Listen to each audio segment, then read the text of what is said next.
we've seen people, bounce back from getting divorced or bounce back from a failed business to have an even more successful one. It was really the act of, being disappointed. It was too much for them to bear because that's an emotional thing. It's all the stuff that's going on in here. What is your perception of disappointment? What is your perception of failure? And what are you willing to do about it?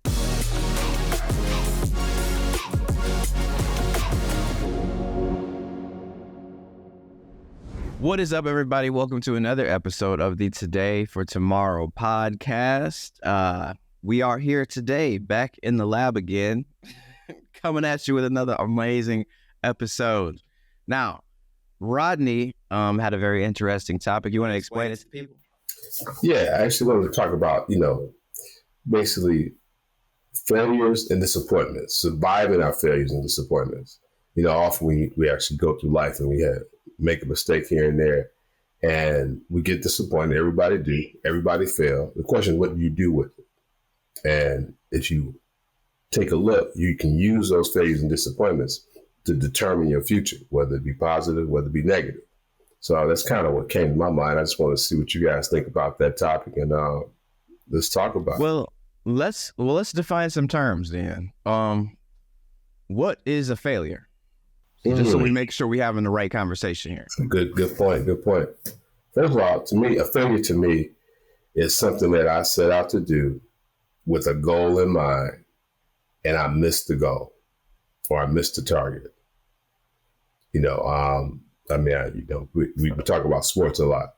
So my goal playing basketball was to, first, win the game. 2, whoever I'm guarding, make sure they don't score. 3, make sure I score. So if I don't do any of those things, I fail. Got you. And then a disappointment? Disappointment, not living up. It could be a personal disappointment where, hey, look, I didn't do what I should have done in the situation.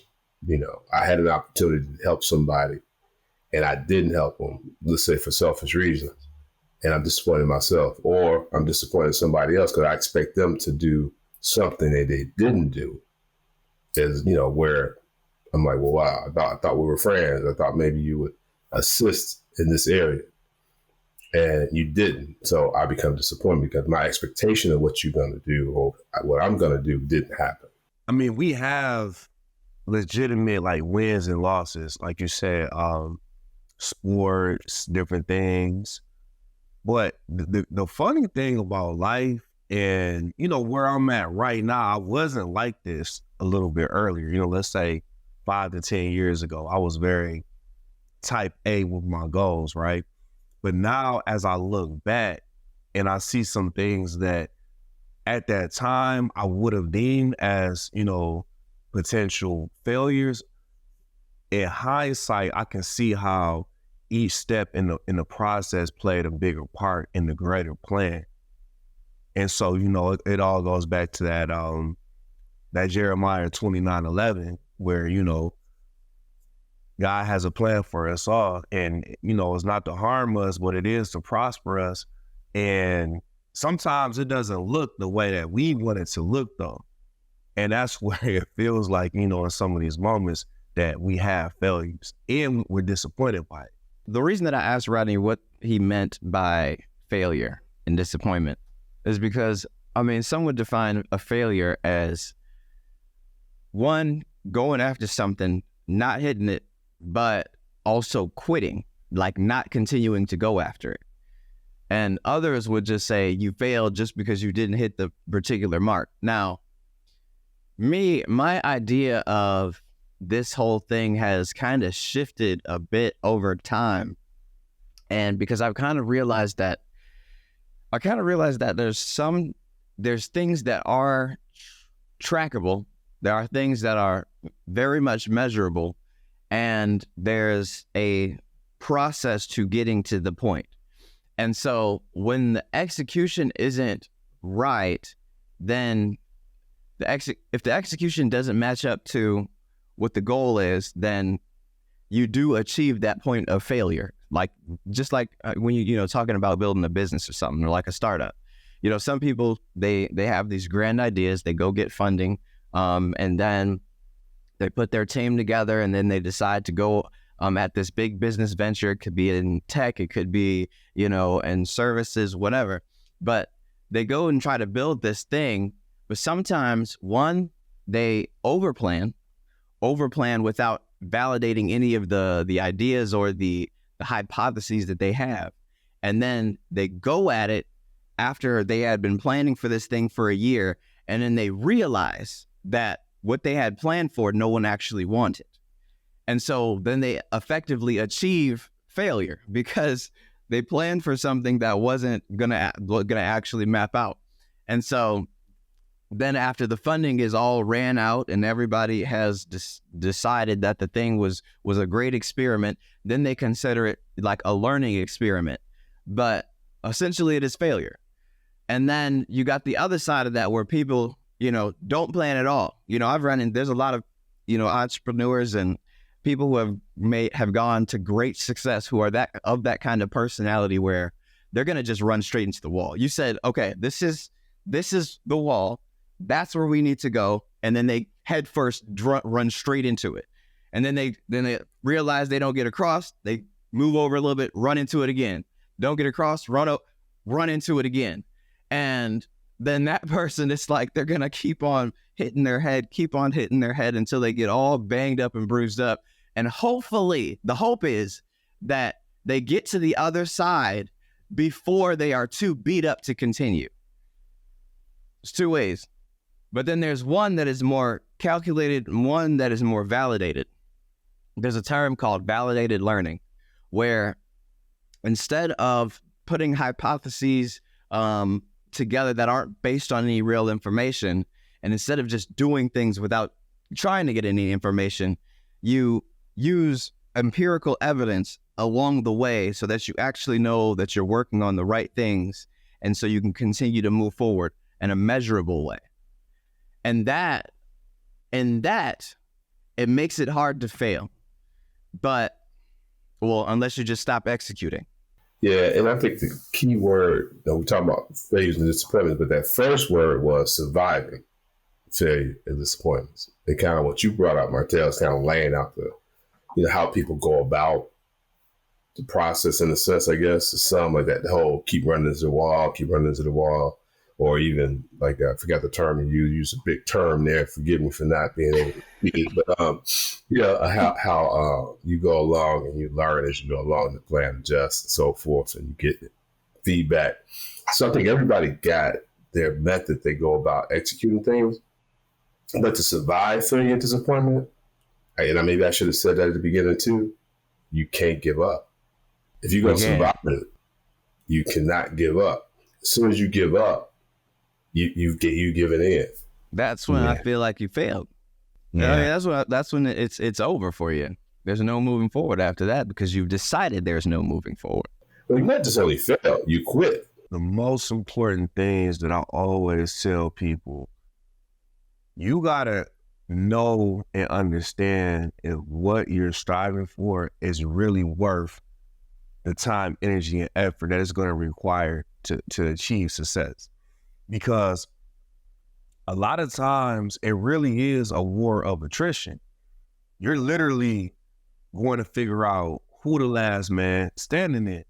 And it's not necessarily that you hit all home runs and just knock everything out of the park. Everything usually comes back to who just doesn't quit. And what I tell people is, when you pivot, that's not necessarily quitting, because like Martell was saying, you have to use real data to make, you know, further decisions. So for me, it's not an or, it's an and. You have to start moving ahead, and then you also have to do a self-analysis and use real data and analyze, all right, are we still going in this direction, or do we need to pivot and adjust a little bit and move in another direction? For example, with me, early in my real estate career, I was buying in the wrong areas. I didn't have the contracting crew. I had really no legitimate strategy on how I was going to get good paying tenants. Nobody can really tell me a silver bullet way as to how to achieve all three of these goals. So I just started buying and I just started figuring it out. And I took a lot of hard lumps along the way, to be honest. But because of all the hits I was taking, every time I got real data, I wouldn't blame them. I would look at myself and I would go back to my strategy and say, okay, how did I allow this to happen? You know, it was me having that total accountability that allowed me to make adjustments. And then going forward, I changed my whole strategy. That's a large part of the reason why I started investing in, I call it partnering with the government and investing in Section 8 housing, because I know that check is guaranteed. I'm not chasing rent every month.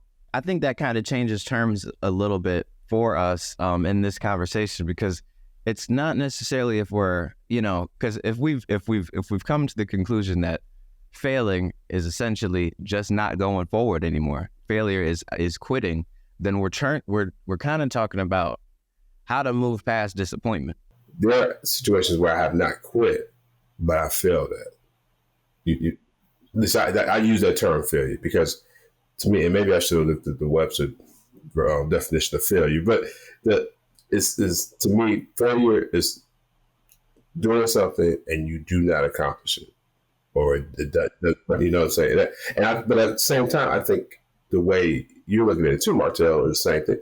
You know, you don't survive your failure when you quit, when you stop. Because to me, like Mike just laid out, you learn from your failures. I mean, I've learned from mine. It's like, hey, you go through it, you're like, okay, what can I do different? How can I not let that happen again? Okay, I spent too much money over there on this thing. It's not worth it. So it really didn't give me what I expected to give me. So you know what? I need to not spend money on that thing. I need to figure out what I do need to spend money on to grow what I'm doing. One big thing that I notice a lot, like especially with the kids, you know, sports. A lot of kids, they're taught like, all right, we want to win. We just want to win. And what I always tell, you know, my kids and the other kids on the team is like, listen, everybody wants to win. That's not really a real strategy. And so what we end up creating is this very fragile culture of kids that when they do lose, which is a normal part of the game. I mean, in any game that you play, you have a winner and you have a loser, possibly multiple losers. So the reality is we're going to take more L's than we are wins along the way. And this is where we have to learn from this. That's a part of having that championship mindset.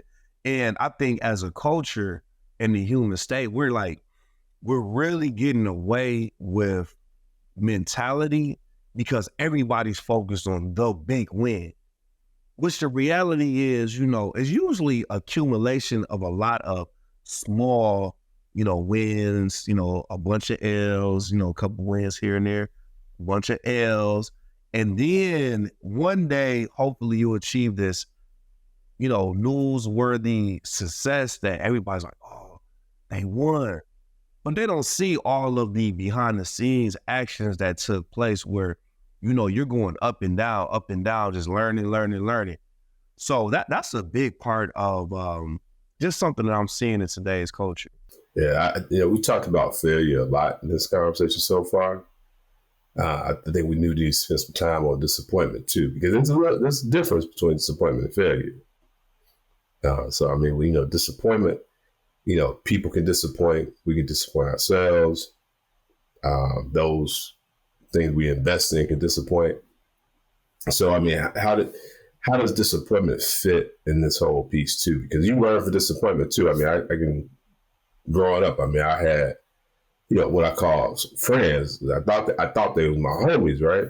But then when something happened, when something went down, I found out who my real friends were. So I was disappointed in the group that didn't stay to fight, I guess is the best way to put it. But I learned from them. I learned that, hey, you know what? I keep you at a distance. So I mean, I learned from my disappointment in that way. that, you know what, I don't need to put my faith in that. Mm-hmm. One thing about disappointment for me is it's like, well, one thing that I know is that nobody can let you down if you don't let them. Right. And so it's like, for me, like there's going into something, you know, you put a certain amount of faith into a thing, and then you put a certain amount of faith into what you can do, and then you hopefully don't put too much faith into what everybody else is doing. Okay. Because I don't know, this might be like some people might like, that's a kind of dark way to live your life, but I don't think so. Like there's a side of being over leveraged in a certain thing, and then there's not. Because like there's sometimes when let's just use a barber shop, for example. Like I go to a particular barber and he does an amazing job. Now I might be over leveraged in this situation if this is the only barber that I know on planet Earth that can do the type of hair that I have, right? And so then if that person decides they don't want to show up to the barbershop anymore, or they decide that, you know, for whatever reason, they're just going to shut down everything at that moment. One, I have now put myself in a position where I can be disappointed. I'm going to be extremely disappointed if they decide that they don't want to perform. And it was my fault for jumping into that boat in the first place. If I didn't have another contact, I mean, Mike, you know, with your contractors, you're not just talking to just one person. You're not just going to have one person on the team. You're going to have a list. You're going to have to make sure that, okay, if this person is not going to show up, I'm going to go ahead and call Joe. If Joe ain't showing up, I got Bob. If Bob ain't showing up, I got Jeff. If Jeff ain't showing up, I got James. And it's like, that is the way that you make sure that what's in your control still takes care of what needs to be done. And so dealing with disappointment, though, that's what we were trying to talk about. I'm sorry. But the thing is, like, that's what I've kind of learned from being disappointed so many times, is that I don't want to be over leveraged in any kind of situation. I mean, you have the relationship type of deals. You have those where it's like, it's kind of inherent in the game. But in every other situation, especially in business, you can't afford it, you know? That it's a term called, you know, fail fast. And that's one thing I was thinking about when you're talking about as contractors specifically. Like you're right, man. I have like 3 or 4 of everything. And I have backups to those guys, because my thing is I can never afford to allow my operation to be crippled by 1 or 2 or even 3 guys, you know, whatever they're going through that day, because the operation has to keep moving, you know. And so that's on the failure side. Like you said, Rodney, being disappointed, I think, is a little different. And you do have to be very careful about who you're giving the right to even disappoint you. And you learn that throughout time. You know, when you're young, you want everything to happen. You assume everything you think of can and should happen. Mm-hmm. And you start understanding, like, you know, that's kind of just not the way life is. And as you become an adult, I think life, your gauge of whether life is successful or not has a large part to do with how you deal with disappointments. Yeah, oh, definitely. I've seen people where, you know, something happened, you know, they got divorced, or, you know, business, and it just completely like crippled them. And it wasn't the actual act, because we've seen people, you know, bounce back from getting divorced or bounce back from a failed business to have an even more successful one. It was really the act of being disappointed. It was too much for them to bear, because that's an emotional thing. We're not talking like data and information. That's really like, how does something feel? You know, like this feels very impactful, because it's just the way your feelings are set up. Yeah, you know, I like the word feel. I think that's used when you talk about disappointments, it is a feeling more so than whereas failure is more tangible, where it's measurable. You know what I mean? You can measure your failure. And I agree with both you guys about the whole disappointment piece. And then I think, I don't know, like you said, you got to allow people into your world. And Martell, you talked about your past disappointments conditioned you to say, okay, look, I'm not putting myself in a situation where I'm going to be disappointed in that way. And I think there's levels of disappointment too, because, the barbershop example, you might have another barber and you find out the one that you normally go to is not there. He's closed unexpectedly. You like, okay, you got a mild disappointment, but you got another plan. So you go about your business. But if you stake everything you got on that one person, just like Mike, you talking about the contractors, then your level of disappointment goes up, and we do have to learn from disappointment. But I was just thinking about, as we were talking about besties topics, you got people who continually allow themselves to be disappointed in the same way by the same people. And to me, that's not surviving disappointment. That's called insane. Well, it's insanity, but it's also repeating the pain. I mean, you see it in relationships, you see it in job choices, you see it in everything. I think it was either eighth grade or freshman year of high school. And no, I think it was freshman year. I was dating this girl and we had, high school issues here. She couldn't go past a certain proximity of her home and I didn't have a car and we lived far. And so we were in a situation where it's like, we were in this little relationship and, we cared about each other and everything like that. But logistically, we couldn't make it work because also Martell didn't have a phone until junior year of high school. And so I had an iPod. If I wasn't in Wi-Fi, there was no communicating with me, period. That's just how it was. And if I wasn't going to get there on my bike, then I wasn't going to get there. Okay. This is Martell in high school. But I got to a lot of places, but it had to be on a certain occasion. There had to be a certain amount of strategy to it. But here's the thing is we ended up breaking up and then, but we still had these feelings for each other. Now here, I'm going to tie it in. She was like, well, shoot, since we still have these feelings for each other, shouldn't we just get back together? Let's just get back together. And my question to her was, if the problem has not changed, if we have no solution for it, then won't we just repeat the same thing that we ran into if we get back together?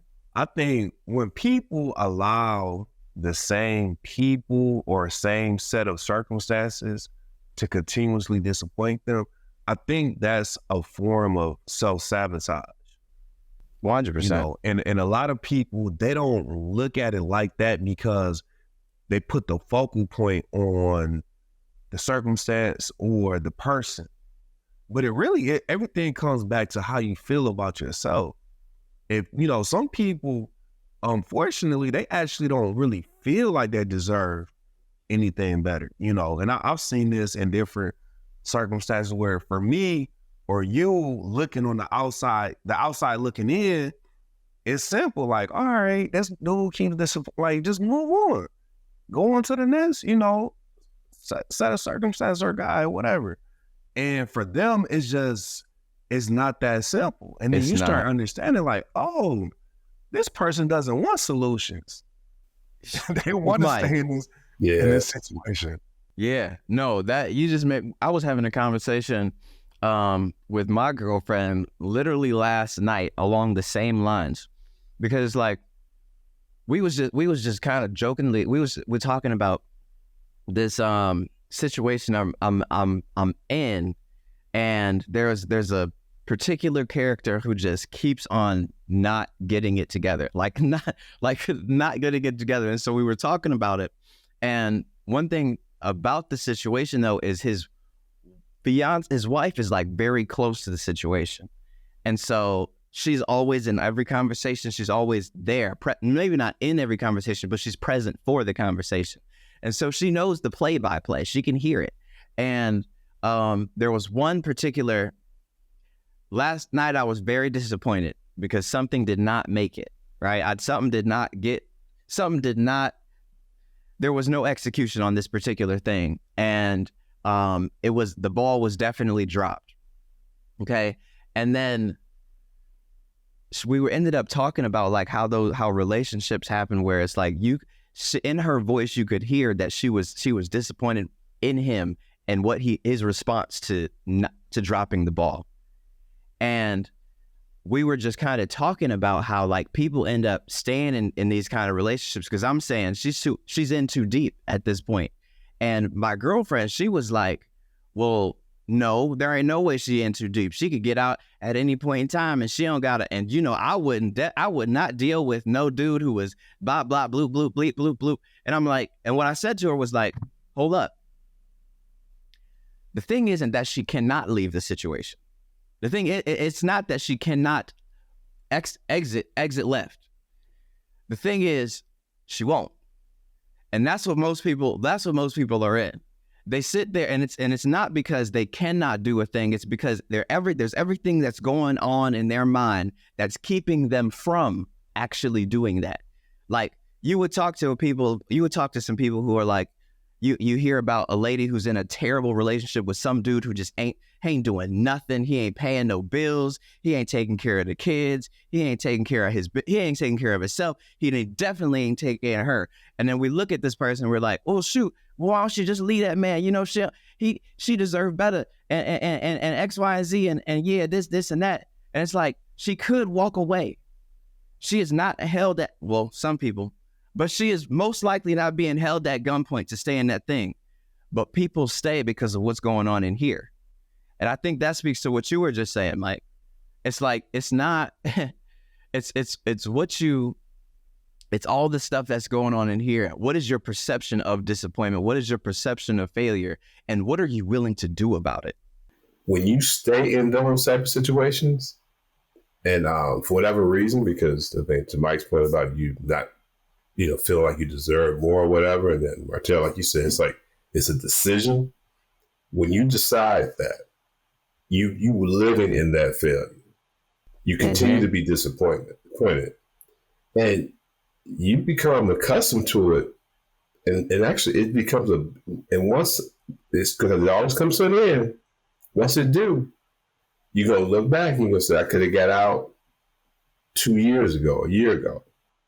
It becomes a bigger failure. If we don't recognize that we're failing at something, and to use Mike's word, and pivot, the failure becomes bigger. You know what I'm saying? It's like sinking money into a project that will never come due. You gotta, and then Martell, you goes with your point too. I don't put so much money in it.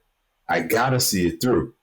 I've been in this relationship for 5 years. We might as well keep going. Exactly. It's like, it's going to pay off eventually. Not knowing that, hey, you know what? That money you put in, you might it's just a sunken cost. Exactly. And walk off because you're going to keep putting more money in and never get anything out of it. So I do want to throw a curveball in here too, because that's what I do. But I was thinking about, see, this is where it's important though, because this is where it gets a little slippery, just to be honest, because you really have to discern what type of moment it is this, because it's a time where you have some folks, they stay in it too long. They miss many cues to, you got an exit stage left. Come on now. But then there's a whole nother batch of folks, they're constantly jumping around and pivoting. They jumping out too quick at the first sign of being uncomfortable. I'm out. And that is, I don't know which is more, I kind of almost want to say that is more prevalent in today's society, because we gotta, everybody has ADD, attention is going everywhere, but I constantly see people where they're like, yeah, I jumped over here. Yo, man, we got this new cryptocurrency, man. You got to buy them. And then like 2 months later, you're like, hey, man, how's the crypto? Man, I'm out of that, man. I got something new, man. I got this new, I got this. And you're like, okay. And then it's like 2 months later, they're into something totally different. They're constantly jumping around because at the first sign of things not being super successful, they're on to the next thing.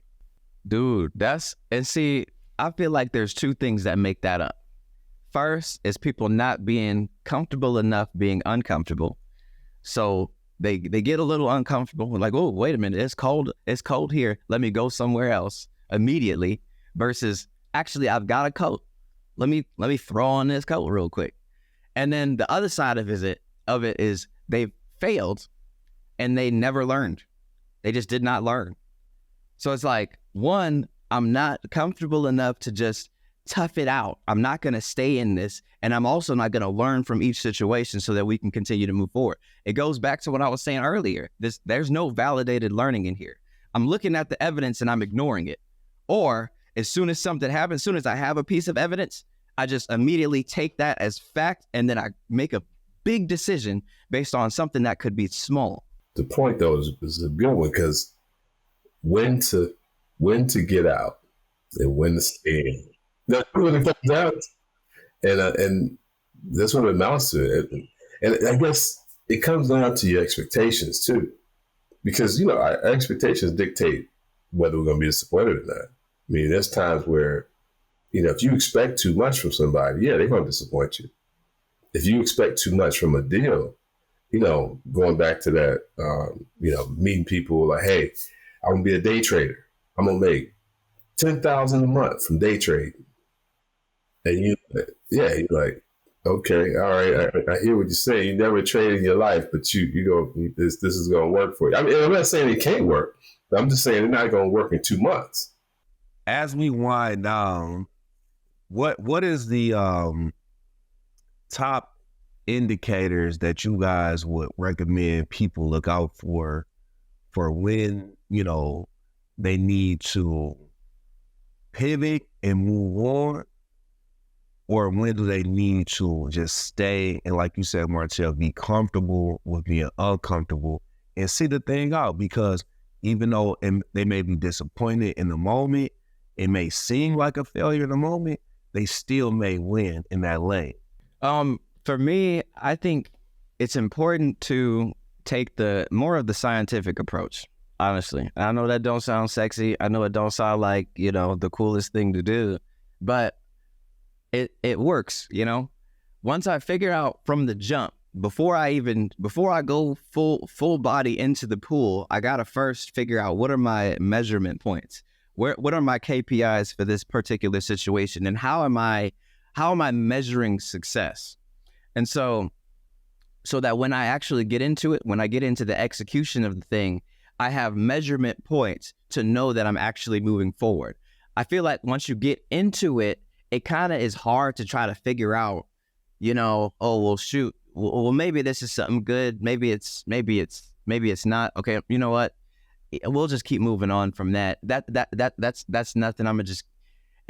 But you just keep on making these ill-informed decisions until you get to a point where it either becomes too much or you jumped out too early because you didn't have a real measurement for what was actually success.